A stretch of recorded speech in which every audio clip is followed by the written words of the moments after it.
Super 6 హామీల అమలుకు cabinet ఆమోదం తెలిపింది. కానీ ఒక సెక్షన్ ఆఫ్ మీడియా అంటే సాక్షి మీడియా మాత్రం మా సూపర్ 6 మంగళం పాడింది అంటూ వాళ్ళు ప్రచారం మొదలుపెట్టారు. ఎలా చూడాలంటారు? అసలు ఒక పక్కన కేబినెట్ ఆమోదం తెలిపింది, వచ్చే సంవత్సరం నుంచి విద్యా సంవత్సరం నుంచి తల్లికి వందనం కానీ మిగతా పథకాలు కానీ మొత్తం అమలు చేస్తామంటున్నారు. కానీ ఈ సాక్షి మీడియా మాత్రం ఇలా ఎందుకు ప్రచారం చేస్తుంది అనుకోవాలంటారు? దాని పేరే బ్లూ మీడియా. వాళ్ళకంతా నల్లంగా బ్లూగా కనపడుతుంటాయి. నిన్న ఇప్పుడు కేబినెట్ మీటింగ్ అంటే ఏంది? ఒక రాష్ట్ర ప్రభుత్వం తీసుకునే నిర్ణయం. అది రాష్ట్ర ప్రభుత్వంలో సీఎం గారు మినిస్టర్లు అందరూ కలిసి తీసుకున్న నిర్ణయాన్ని ఇంకా ఆమోదముద్ర రాజముద్ర పడ్డా కూడా ఇంకా ఆమోదించలేదంటే వాళ్ళ కళ్ళుండి కబోదుల్లాగా వ్యవహరించడమే. అసలు వాళ్ళు ఏం అమలు చేశారని అప్పులు వేల కోట్ల లక్షల కోట్ల అప్పులు తీసుకొచ్చారు, ఏదో అట్లా చల్లారు, ఇక్కడ అంతా వెనక పోగేసుకున్నారు.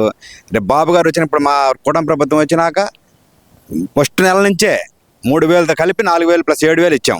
ప్రతిరోజు ఇప్పుడు 1వ తారీఖు సెలవు అంటే 31వ తారీఖే పెన్షన్ ఇస్తున్నాం, 1వ తారీఖున జీతాలు వేస్తున్నాం, మూడు సిలిండర్లు అమలు చేస్తున్నాం. రేపు నెక్స్ట్ ఫిబ్రవరిలో అన్నదాత సుఖీభావ డబ్బులు వేస్తున్నాము. రేపు విద్యా సంవత్సరం లోపు పిల్లలకి అందరికీ ఎంతమంది ఉంటే అంతమందికి అమ్మఒడి ఇది వేస్తున్నాం. ఇంకా చేయింది ఏంది మేము? ఇప్పుడు ఆయన చేసిన అప్పులకి ఇప్పుడు కరెంట్ ఉంది, 20,000కి తాకట్టు పెట్టిపోయాడు. తాకట్టు పెట్టిన దాన్ని ఆయన ఇప్పుడు మరి పెంచుతున్నారు మన ధర్నా చేశాడు, ఎవడు రాలా వాళ్ళు తప్ప.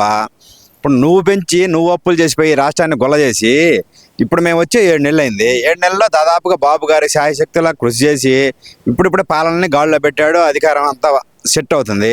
ఇప్పుడు వచ్చి నువ్వు ఏదో బురదలు లేకుంటే ప్రజలు ఇన్న పరిస్థితుల్లో లేరు, అంత గుడ్డిగా ప్రజలు ఏం లేరు. నువ్వు నిద్రపోత నేనే నిద్రపోత ఇప్పుడు పిల్లి ఉంది, నిద్రపోత పాలు తాగుతా నన్ను ఎవరు చూడలేదు అనుకుంటుంది. అలా ఎవరిస్తే ప్రజలే నమ్మే పరిస్థితులు లేరు. ఆల్రెడీ నీకు సిగ్గు వచ్చేటట్టు జనం బుద్ధి చెప్పారు. 151నే 11 సీట్లు పంచారు. రేపొద్దున ఆ 11 ఒకటి తీసేసి ఒక సీటుకే పరిమితం చేస్తారు. అది జగన్మోహన్ రెడ్డి గుర్తుపెట్టుకోవాలి, ఆ సైకో బ్యాచ్ మొత్తం గుర్తుపెట్టుకోవాలి. అంటే ఇక్కడ ప్రధానంగా చూస్తే కనుక ఈ ప్రభుత్వం ఏర్పడి 6 నెలలు అయిపోతుంది. ఈ 6 నెలల్లో కూటమి ప్రభుత్వం లక్షల కోట్లు అప్పు చేస్తాను తప్పితే ఈ సూపర్ 6 అమలు చేయటం లేదనేది ఒక వాదన, బలమైన వాదన తెర మీదకి తీసుకొచ్చారు. దీన్ని ఖండించలేని పరిస్థితిలో కూటమి ప్రభుత్వం కూడా ఎందుకుందంటారు? నిజంగానే లక్షల కోట్ల అప్పు అనేది జరిగిపోతుందంటారా? అసలు లక్షల కోట్లు ఎవరు ఇచ్చారండి అప్పు తేడానికి? ఇప్పుడు లక్షల కోట్లు అయినప్పుడు ఇప్పుడు వచ్చినాయి 10,000 కోట్లు 20,000 కోట్లు వస్తున్నాయి.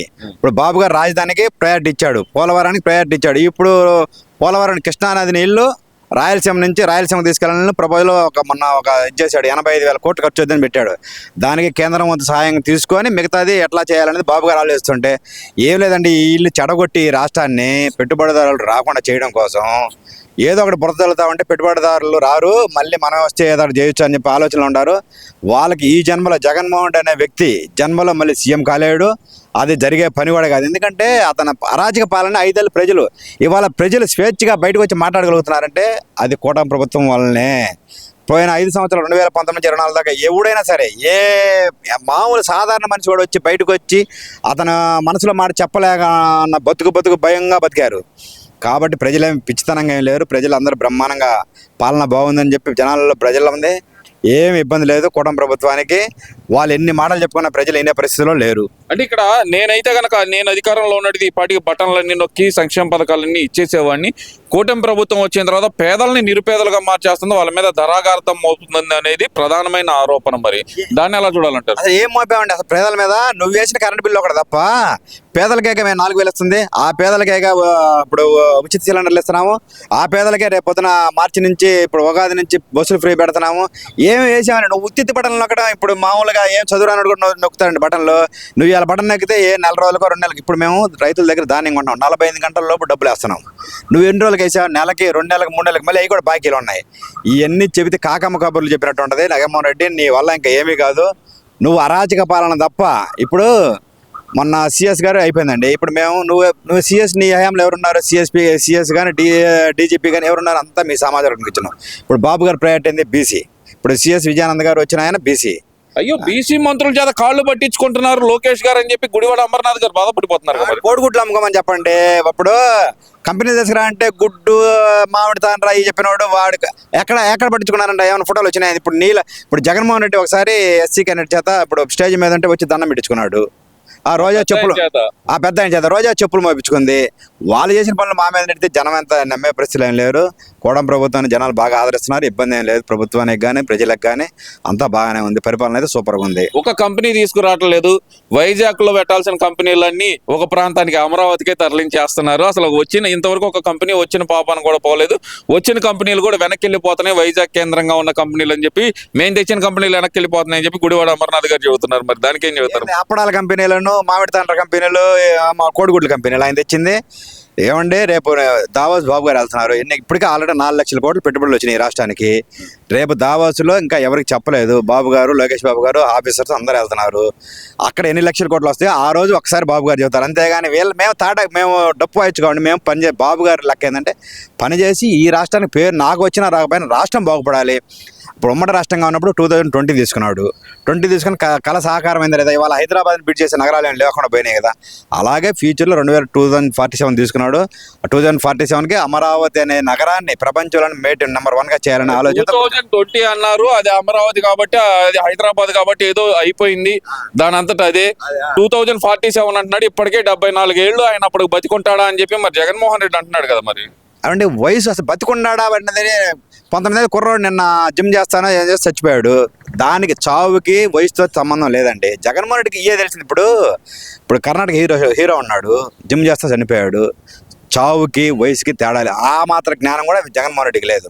ఇప్పుడు 90 ఏళ్ళు బతికిన వాళ్ళు ఉన్నారు, 100 ఏళ్ళు బతికిన వాళ్ళు ఉన్నారు, 60 ఏళ్ళు వాళ్ళు ఉన్నారు, 20 ఏళ్ళు వాళ్ళు ఉన్నారు. చావుకి మనసు అనేది ఇప్పుడు ప్రశాంతంగా ఉండాలండి. మనసు ప్రశాంతంగా ఉంటే ఎంత పనిని చేయగలుగుతాడు. చంద్రబాబు నాయుడు గారు రోజు 20 గంటలు కష్టపడుతుందంటే ఆయన మనసు ప్రశాంతంగా ఉంటుంది. ఎప్పుడు ఆలోచిస్తూ ఉంటాడు.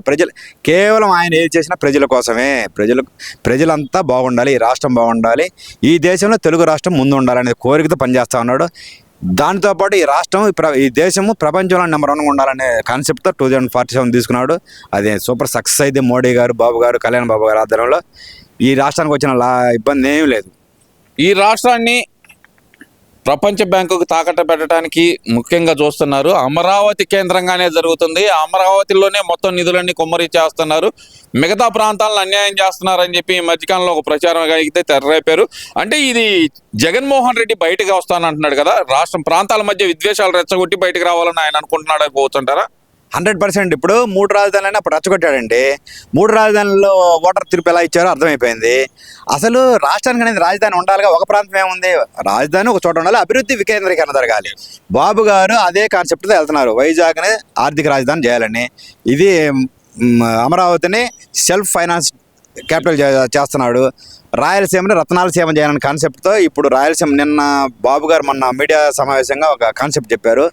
ఆ వాటర్ కానీ రాయలసీమకు తీసుకెళ్తే రతనాలసీమ ఈ రాష్ట్రం ఎప్పుడు నీటి కొరత అనేది లేకుండా చేయాలని ఆయన కృతనిశ్చయంతో ఉంటే ఈ లేదో బురద జల్లి. ఇప్పుడు వరల్డ్ బ్యాంక్ అన్నారండి, నువ్వు మన లెటర్ రాసావుగా, దొంగలు లెటర్ రాశారు కదండి ఇవ్వద్దని. కానీ వరల్డ్ బ్యాంక్ వచ్చి ఎంక్వైరీ చేసుకోండి ఇచ్చిద్దా? నమ్మకం అండి, మనిషి మీద నమ్మకంతో. అమరావతి మీద కుట్రలు ఆగలేదంటారు ఈ వైసీపీ. అసలు వాళ్ళు కక్ష అంటే అసలు అమరావతి అంటే ఏంటంటే, అమరావతి ఇప్పుడు తాడికొండ ఎస్సీ నియోజకవర్గం. ఎస్సీలు నా సోదరులు అంటాడు కానీ మొత్తం వాళ్ళ మీద విషం చెమ్మేది. ఎస్సీలు బీసీలు నా సోదరులు అంటారు కానీ మొత్తం విషం చెమ్మేది వాళ్ళు. జగన్మోహన్ రెడ్డి లెక్క ఏంటంటే లేబర్గానే ఉండాలి, వాడు వచ్చి నా పక్కన కూర్చోవడం ఏంది అనే కాన్సెప్ట్ అతనిది. పైకేమో నటిస్తాడు, పైకేమో దొంగ ముద్దులు పెడతాడు, ఇంటికి వెళ్ళి సొప్పు పెట్టి కడుక్కుంటాడు. ఆ టైపు మేనమావన్ అన్నాడు కదా. మేనమావ అంటే ఏదండి? మేనమావ అంటే ఏది? మన ఏదిగా మేనమావం కాదు, పాడు కాదు. నటించడానికి ఒక సినిమా యాక్టర్ కూడా చాలు అతని నటనకి. అతను ఆస్కార్ అతనికి ఇవ్వాలి. అసలు వాస్తవంగా దొంగ నటనలో ఆస్కార్ అతనికి ఇవ్వాలి. ఆ దొంగ నటనలకి ఆస్కార్ అనే పదం పెడితే జగన్మోహన్ రెడ్డి ఫస్ట్ ప్లేస్ వస్తాడు. అంతేగాని బాబు గారు ఇప్పుడు మేము ప్రజలు బాగుండాలి, రాష్ట్రం బాగుండాలి అదే కోరికతో బాబు గారు ముందుకు వెళ్తున్నారు. ఆయన అడుగుజాడలో కార్యకర్తలకు మేము కూడా అదే పరిస్థితిలో ఉన్నాం.